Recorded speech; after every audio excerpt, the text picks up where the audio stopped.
నమస్కారం, ఓటీన్ TV news కు స్వాగతం. వివిధ రకముల అనారోగ్య సమస్యలతో బాధపడిన పేద కుటుంబములకు చెందిన వారు చికిత్స అనంతరం ముఖ్యమంత్రి సహాయ నిధికి దరఖాస్తు చేసుకోగా గౌరవ ముఖ్యమంత్రి వర్యులు సదరు కుటుంబాల వారికి ఆసుపత్రి ఖర్చుల నిమిత్తము చెక్కుల ద్వారా ఆర్థిక సహాయం అందజేసినారు. సదరు చెక్కులను గౌరవ దక్షిణ నియోజకవర్గం ఎమ్మెల్యే శ్రీ వంశీకృష్ణ శ్రీనివాస్ గారు ఈ రోజు అనగా 28/4/2025 తేదీన సాయంత్రం 6 గంటలకు విశాఖ నగర జనసేన పార్టీ కార్యాలయంలో లబ్ధిదారులకు పంపిణీ చేశారు. లబ్ధిదారుల వివరాలు: 36వ వార్డుకు చెందిన శ్రీ యుగంధర్ గారికి 1,19,681 రూపాయలు, 37వ వార్డుకు చెందిన బొడ్డు నరసింహమూర్తి గారికి 1,77,852 రూపాయలు, 39వ వార్డుకు చెందిన హుస్సేన్ గారికి 7,09,366 రూపాయలు.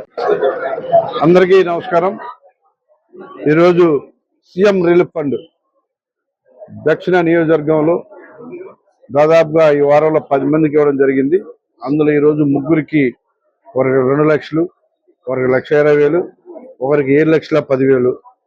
నిజంగా వాళ్ళ అదృష్టవంతులు. ఇవాళ ముఖ్యమంత్రి గారు, డిప్యూటీ సీఎం గారు, మోడీ గారు పేదల కష్టాల్లో ఉన్నప్పుడు వాళ్ళు చనిపోయే మార్గం తప్ప ఇంకొక మార్గం లేదు. వాళ్ళకి ఆరోగ్యశ్రీ కూడా వర్తించదు. అలాంటి సందర్భాల్లో కష్టంలో ఉన్నది వాళ్ళని గుర్తించి వాళ్ళకి అద్భుతంగా వాళ్ళ జీవితాలు నిలబెట్టినందుకు సీఎం గారికి ప్రత్యేకంగా నేను ధన్యవాదాలు తెలియజేస్తున్నా. భవిష్యత్తులో ఇంకా ఈ నియోజకవర్గంలో అలాంటి వాళ్ళు ఎంతమంది ఉన్నా కూడా మా వంతు సహకరించిన ముందును.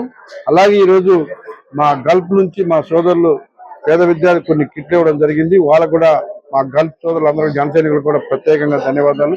రానున్న రోజుల్లో నియోజకవర్గంలో ఇలాంటి సేవా కార్యక్రమాలు కానీ, అలాగే సీఎం రిలీఫ్ ఫండ్లు కానీ, రకరకాల ఇవాళ కుట్టు మిషన్లు కావచ్చు, అలాగే రేపు బీసీ లోన్లు కావచ్చు, ఎస్సీ లోన్లు కావచ్చు, చాలా వివిధ రకాలు ఉన్నాయి. అందరూ కూడా సామాజికంగా ఆర్థికంగా ఎదగాలని ఒక లక్ష్యంతో ఈ ప్రభుత్వం ముందుకు వెళ్తుంది. కాబట్టి ప్రజలందరూ కూడా వాళ్ళు ఆర్థికంగా సామాజికంగా ఎదగాలి, సో వాళ్ళ కాలంలో నిలబడే విధంగా ఉండాలన్నది ఒక లక్ష్యం.